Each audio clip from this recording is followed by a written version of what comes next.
How do you think the whole mental health and psychology sort of revolution we've seen over the last 10 years and the TikTokification of mental health has led us astray?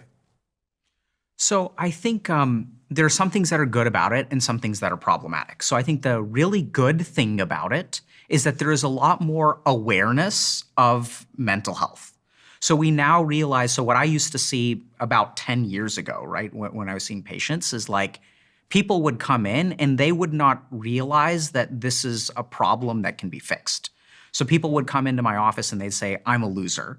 Other people are able to get out of bed, they're able to have discipline, they're productive, they're happy, but I'm a loser, I have no willpower, I'm pathetic, I can't get out of bed. People didn't realize that that was depression. I've worked with so many people who have adult diagnosis of ADHD, which many years ago, you couldn't even be diagnosed as an adult. ADHD had to be something that was kind of like a pediatric diagnosis. So now I think the best thing is that people recognize that, okay, maybe what is wrong with me is not like me. I'm not fundamentally broken in some way, but there is some kind of process going on in my brain, in my mind, that is responsible for my problems. And if I fix that, then I can be well. Now, on the flip side, what started to happen is no one on the internet understands the concept of differential diagnosis. So everyone is like, oh, I have a TikTok that if you sometimes forget your keys, you have ADHD. If you are happy in the morning and sad, if you have a kid who throws temper tantrums, they're bipolar. So everyone is taking a symptom and jumping to a diagnosis.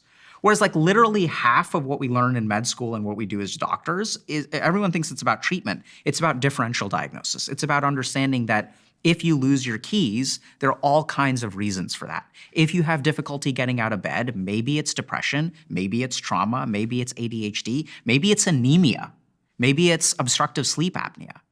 And so the biggest problem is that everyone is jumping to a conclusion on the internet, which then causes problems because that may not be the right conclusion. We spoke last time about men. Yeah. And there was a lot of discussion around just this wild difference between how men are feeling in the world and how they're being understood in the world versus women. Before we started recording, you said your thoughts have developed even further since we last spoke on that. Yeah, so I think there are a couple things to understand.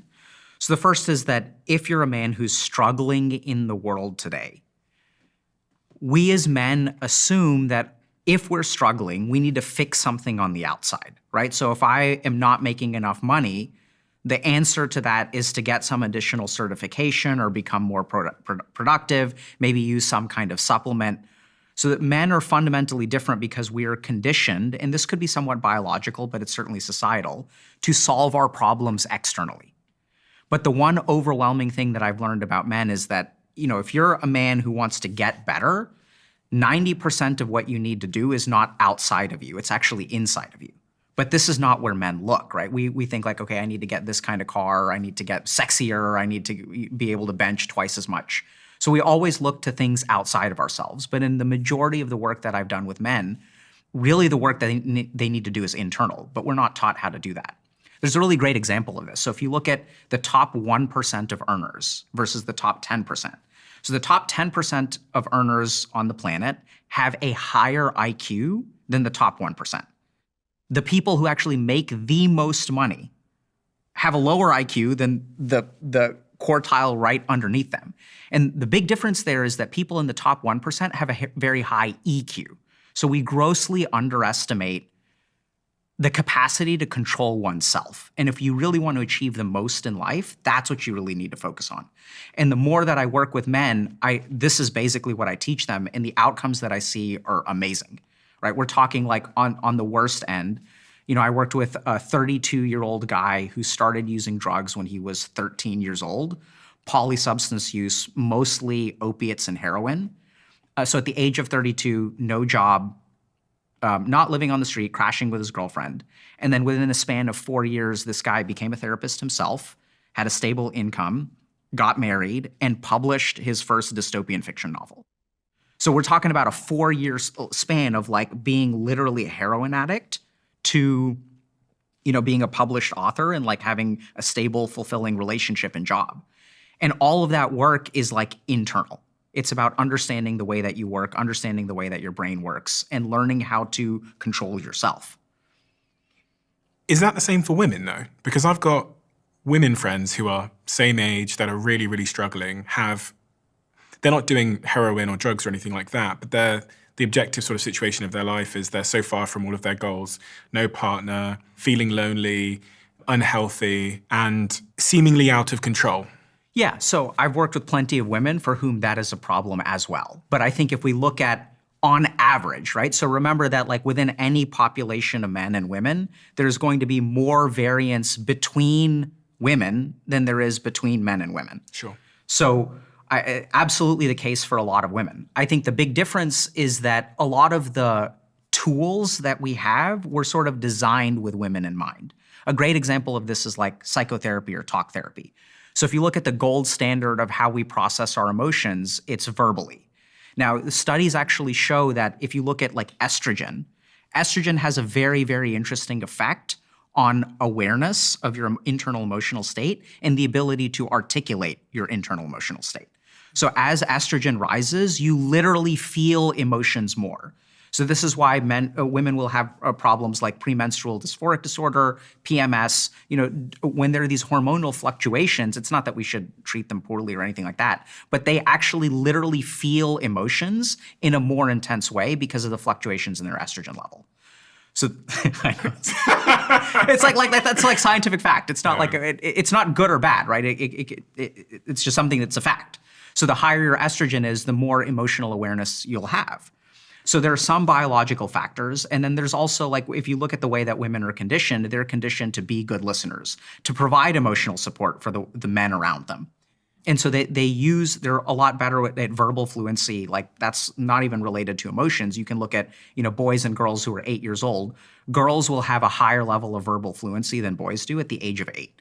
So there are a lot of things in our mental health system that rely on being aware of your emotions, being able to articulate your emotions, using words to process your emotions. And so absolutely, they can learn more about themselves. I think 99% of human beings on the planet, myself included, can benefit from learning more about themselves. But I think that women have somewhat of a leg up, which is why women are 70% of patients who seek psychotherapy, right? Even 70% of therapists are women. So there's like a very clear gender gap in the field of mental health. So going back up the river then, so the crux of the issue is not being able to control oneself, essentially. Control is even a step too far. The crux of the issue is not understanding yourself, right? Good diagnosis precedes good treatment. Control comes later. Okay. So first you need to understand oneself. Absolutely. And how do I go about understanding oneself? And in the case of the gentleman you mentioned as the case study there, how did he go about understanding himself as a heroin addict who had polysubstance abuse to this successful person? So I think the best place to start, I know it's going to sound kind of simple, but is to look at yourself. So what a lot of us do is anytime we have a problem, the first thing that we do is we try to jump to a solution. So if I'm unhappy in life, I need to make more money. If I'm struggling with dating, I need to get a better job or be sexier or whatever. So we tend to jump to solutions. So I think the first thing that you've got to do is slow a little bit down and look at yourself. And when you look at yourself, there are a couple of things that I think a lot of people really miss. The first is what drives a lot of their behaviors. So we focus so much on fixing a behavior, like using heroin, for example, right? But we don't really ask ourselves, why am I using heroin in the first place? Where does the drive for using heroin come from? And that is the key question, right? So it's not about how you need to change. It's about why am I the way that I am? And this is where people make such a simple mistake. I'd say the majority of people that I talk to, when they look at themselves, they're not critically thinking. What they actually do is they'll make some kind of conclusion. I'm lazy. So think about what that means. Laziness, first of all, is not a thing. There is not a laziness circuit in the brain. You can't measure laziness. Laziness is a lazy way of looking at laziness. If we look at human behavior, motivation, discipline, things like follow-through, willpower, these are all discrete functions within our brain, and then we just say, oh, we're lazy. But which one of those things is lacking? So as we understand, okay, why are we lazy? What does that really mean? Where is my motivation coming from? What is the status of my willpower? As we explore these kinds of things, that's when we see really what the answer is. And the really cool thing is if you look at a lot of research on things like, we use this technique called motivational interviewing, where in order to change behavior, you don't need to convince anyone of anything. You need to help people understand things.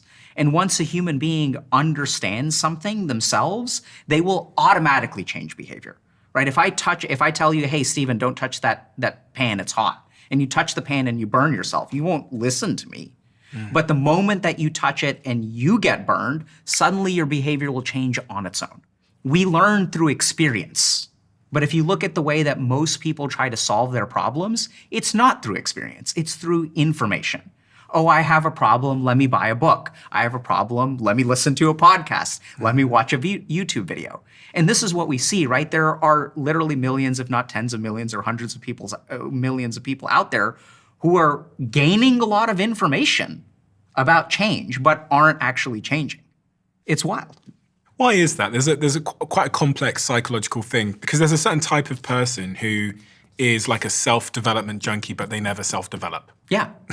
They go to all the conferences, they watch all the videos, they've got, they know all the words, but they don't actually put anything into action. Yeah, so there's a lot of subtlety, but the craziest thing is that, see, anytime we engage in some kind of self-help kind of thing, it actually is a coping mechanism to deal with some negativity within us.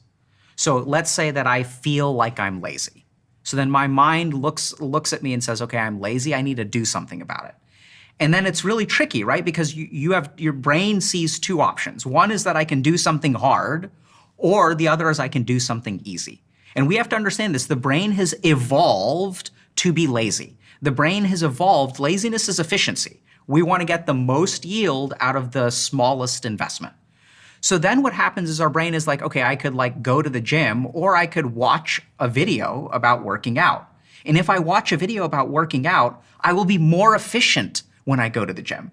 There are all kinds of scams that we run in our mind to actually activate parts of our brain that make us feel like we're making progress without actually making progress.